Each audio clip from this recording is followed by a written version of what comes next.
हाँ, मैं पहले तो आपका बहुत-बहुत धन्यवाद, थैंक यू वेरी मच। असल में दासदेव, जहाँ दासदेव की बात है तो मेरा जो संबंध और रिश्ता और रिलेशनशिप है सुधीर मिश्रा जी के साथ, तो मैं सुधीर को कम से कम 35 साल से जानता हूँ। जब से वो इंडस्ट्री में आए थे और मैं इंडस्ट्री में आया था, तो हम मिलते ही रहते थे। सुधीर जी उस टाइम ज़्यादा राइटिंग पे कॉन्सेंट्रेट करते, अभी भी मेनली सुधीर जी राइटर भी हैं। और वहाँ से मतलब मिलते गए, लेकिन साथ में हमने काम कभी नहीं किया। अब मुझे लगता है कि सुधीर इस टाइम मुझे लखनऊ के एयरपोर्ट पे मिले, तो वहाँ पर वो रेकी करने आए थे दासदेव की। और मैं एक मेरी फिल्म की शूटिंग चल रही थी मुज़फ़्फ़र अली जी के लिए, तो वहाँ मिले और फ्लाइट में आए हम साथ में, तो काफ़ी बातें शुरू हो गई, यादें, कहाँ मिले थे जावेद साहब के साथ, ये वहाँ सब, वहाँ नॉस्टैल्जिया कि कितने साल हो चुके हैं। तो फिर सुधीर ने कहा कि यार ऐसा है कि पता नहीं यार, इतने सालों के बाद मिलते रहे, एक दूसरे को जानते हैं, लेकिन काम कभी साथ में नहीं किया। तो मैंने कहा ठीक है, जब आप पिक्चर बना रहे हो तो मौका बढ़िया है तो करते। तो उन्होंने मुझे ये इस रोल का ऑफ़र किया। एक कैरेक्टर है मेरे फिल्म में जो आपको बहुत सूट होगा, सहाय का कैरेक्टर, जो मैनिपुलेटर है, किस्म का चुन्नी लाल है, जो देवदास के चुन्नी लाल थे। पॉलिटिक्स, ये पिक्चर बनी है, इसका इसका बैकड्रॉप जो है वो उत्तर प्रदेश की पॉलिटिक्स का बैकड्रॉप है। तो उसमें तो आप जानते हैं कि कितने पैंतरे होते हैं ये, मतलब मैनिपुलेशंस, और किस किस्म के कैरेक्टर्स आते हैं। पॉलिटिशियंस भी हैं, पावर ब्रोकर्स भी हैं, हर किस्म के मतलब कैरेक्टर इसमें हैं दासदेव में। तो उसमें से उन्होंने कहा कि एक कैरेक्टर आपको सूट करता है, जो स्वाव है, पॉलिटिशियन नहीं है, पढ़ा लिखा आदमी है, थोड़ा सा हटके है, लेकिन ब्रोकर है, मतलब पावर मैनिपुलेटर है।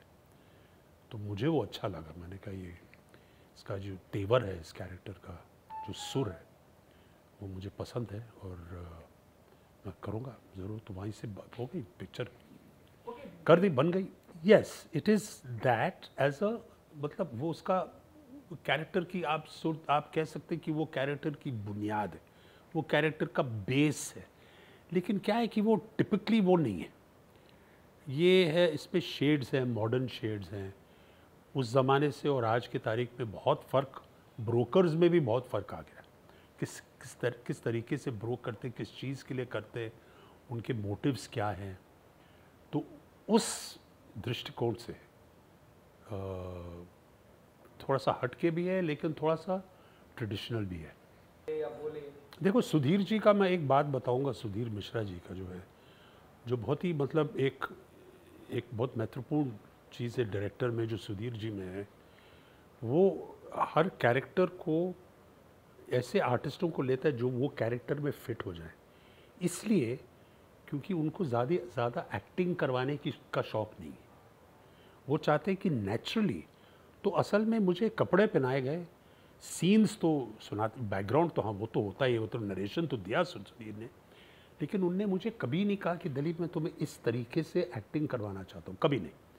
ये सीन है, ये आपका लुक है, कैरेक्टर आप समझते हैं कि आदमी कौन है, बाकी मुझे वो चाहिए जो दिलीप ताहिल मुझे देगा।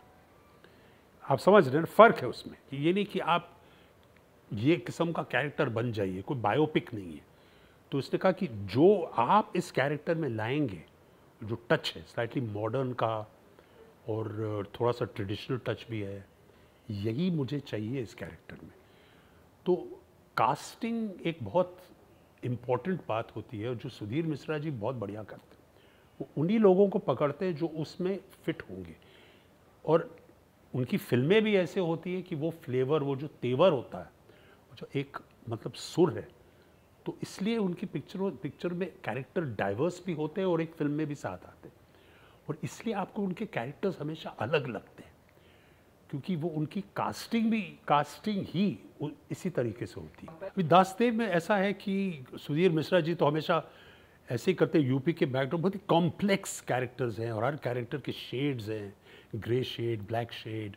लेकिन अगर एक लाइन में कहूँ कि मेरा कैरेक्टर क्या है, तो मैं कहूँगा कि ये हैं एक किस्म के मॉडर्न डे नारद मुनि, जो मैनिपुलेटिव भी हैं और कंट्रोल भी करते हैं, और इसको नारद मुनि को, मॉडर्न डे नारद मुनि को अगर आप आज के तारीख में यूपी पॉलिटिक्स में डाल दें तो आपको एहसास हो जाएगा, मालूम होगा कि किस किस्म का कैरेक्टर है। Thank you. कंपैरिजन होगा हमेशा, जहाँ आपने देवदास को आप दासदेव बोल रहे हैं, हाँ उसका ग्राफ आप बदली कर रहे हैं कि ये मतलब एक टूटे हुए इंसान से जाके मतलब जिम्मेदार इंसान बन जाते हैं, तो रिवर्स उनका जो ग्राफ है वो रिवर्स है। लेकिन देवदास भी अगर आप देखें तो कंपैरिजन्स होंगे, लेकिन देवदास के बाद इतनी फिल्में बने, वो तो क्लासिक ट्रायंगल है ना देवदास। इसलिए देवदास इतनी क्लासिक कहानी है क्योंकि वो उसका क्लासिक ट्रायंगल है, एक मर्द और दो औरतें, दो स्त्री, और उनके बीच में जो कॉन्फ्लिक्ट होता है वही तो इमोशनल और रोमांटिक ट्रायंगल कब से चलता आ रहा है वहीं से। तो वो तो है, तो वो बेस तो होगा, और कंपैरिजन्स हमेशा होंगे, इसमें कोई ख़राबी नहीं है, कोई दिक्कत नहीं है, ज़रूर कंपेयर कीजिए। लेकिन मुझे लगता है कि ये फिल्म दासदेव जो है ये अपनी जगह, एक ऐसी जगह, एक नीश जिसे बोलते हैं अंग्रेज़ी में, अपनी जगह बना के रखेगी। ये मतलब Saurabh is a wonderful actor, उसमें कोई दो राय नहीं है, and it's always a pleasure. हमेशा मतलब जब भी मैंने सौरभ के साथ काम किया, इट्स मेरा सौभाग्य, मैं भाग्यशाली समझता हूँ अपने आप को, that I can work with a wonderful actor like Saurabh. एक बात है कि देखो फिल्मों में उनका कैरेक्टर अलग है, मेरा कैरेक्टर अलग है। कंपैरिजन्स हो तो कंपैरिजन्स को आप रोक नहीं सकते, लोग किसी भी चीज़ में कंपेयर करते हैं कि अरे भैया ये नहीं था, ये कंपैरिजन्स तो ह्यूमन जो इंसान है, कंपैरिजन्स तो हमारे डीएनए में ही कंपैरिजन्स है, कंपैरिजन्स तो होंगे ही। लेकिन एक बात है जो फिल्म मेकिंग में जो है, जो अलग मतलब कॉमनवेल्थ गेम्स में नहीं है। फिल्म मेकिंग मैंने हमेशा कहा है, ये कोई मतलब कुश्ती का खेल नहीं है, ना ही ये 100 मीटर रेस है जब आप पहले आए, आप सेकंड आए और आप तीसरे दर्जे में आए, ये नहीं है। सभी अपनी जगह कामयाब हो सकते हैं, और जब ये होता है, इसलिए मैं कास्टिंग की बात कर रहा हूँ, और जब आप देखते हैं कि जो भी एंसेम्बल कास्ट जिसे बोलते हैं अंग्रेज़ी में, सभी लोग अपना काम बहुत मतलब करेक्ट करते हैं, हट के अलग भी हैं लेकिन साथ आते हैं, तब जाके पिक्चर बनती है, तब जाके पिक्चर कामयाब होती है।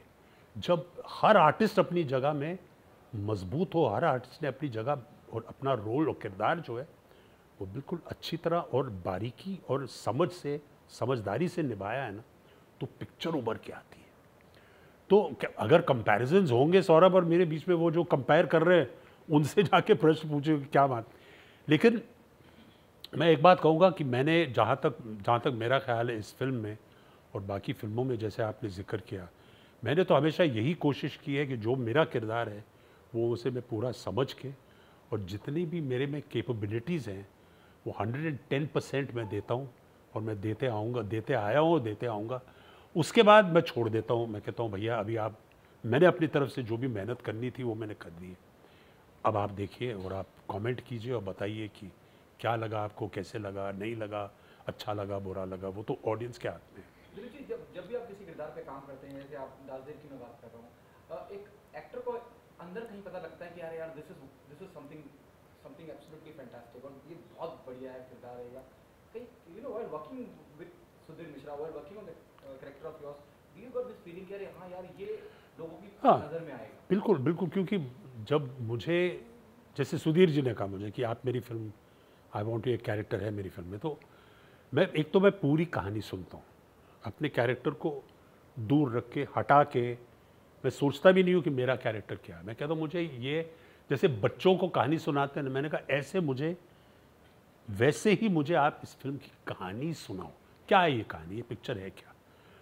उसके बाद मुझे खुद ही मालूम पड़ जाता है कि मेरे कैरेक्टर का क्या प्रभाव है कहानी पे, कितना इम्पोर्टेंट है, और मैं ये डायलॉग और सीन्स को महत्वपूर्ण समझता हूँ, लेकिन उससे कैरेक्टर नहीं बनता है।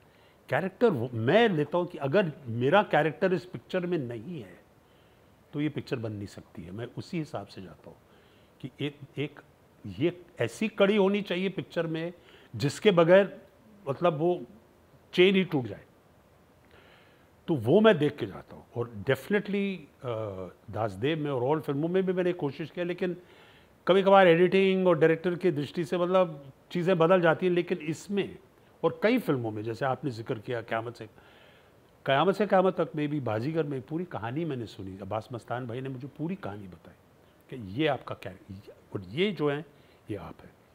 तो मैं उसी मतलब मैं वहीं से नापता हूँ कैरेक्टर को और फिल्म को कि मेरा मतलब इसमें होना आवश्यक है या नहीं, कहानी में होना आवश्यक है।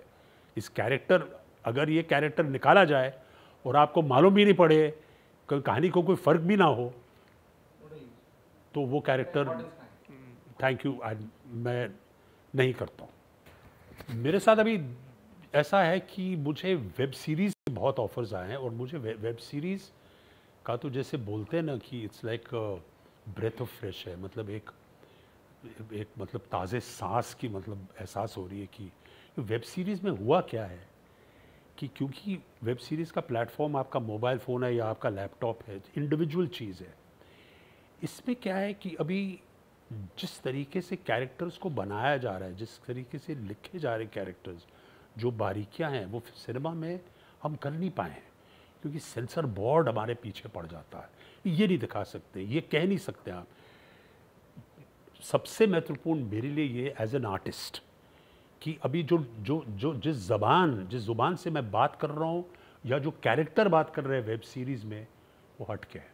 जैसे हम और आप और मैं अभी बात कर रहे हैं कलोकियल लैंग्वेज, कोई वो नहीं, ऐसे शब्द भी कैरेक्टर क्रोध में आके या वो जो होता है वो भी कुछ ऐसे शब्द इस्तेमाल कर सकते हैं जो लोग अक्सर कहते हैं ज़िंदगी अपनी रियल लाइफ में। और कभी कभी अगर आपको एक किस्म का कैरेक्टर दिखाना है तो ये आवश्यक है कि वो किस तरीके से बोलता है और कौन से शब्द इस्तेमाल करता है। ये महत्वपूर्ण है कैरेक्टर की बारीकी में घुसने के लिए, जो आज तक सिनेमा में डाइल्यूट उसको हल्का कर दिया है। मतलब उसको ये नहीं कहो, वो मत कहो, लोग क्या ऐसे आप स्क्रीन पे नहीं कह सकते हैं। उसका असर और प्रभाव ये हुआ कि हमारी फिल्में कमज़ोर पड़ जाती है। फिर लोग शिकायत करते हैं कि यार ये कैरेक्टर मतलब रियल नहीं लगा मुझे, थोड़ा कार्डबोर्ड है, इसका तीसरा डायमेंशन नहीं है इस कैरेक्टर में। वो स्पीच से और आपके एक्शन से जुड़ जाता है। तो ये वेब सीरीज़ में एक बहुत बड़ी मतलब एक बहुत बड़ा एडवांटेज है मेरे लिए और आर्टिस्टों के लिए।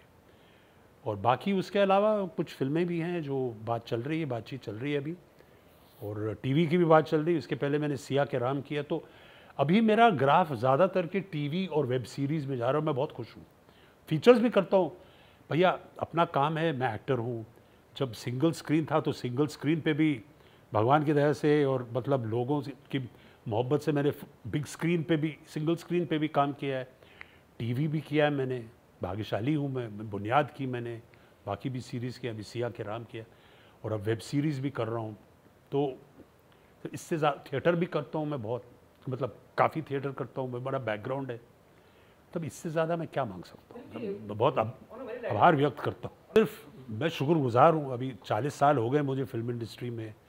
आप यहाँ आप मेरा इंटरव्यू ले रहे हैं, मेरी फीचर फिल्म आ रही है, मैं वेब सीरीज़ कर रहा हूँ, मैं काम कर रहा हूँ। मैं असल में अपने आप को, कसम से मैं कहता हूँ, मैं अपने आप को भाग्यशाली समझता हूँ कि मैंने इतने अच्छे लोगों के साथ काम किया है जिन्होंने मुझे सिखाया है।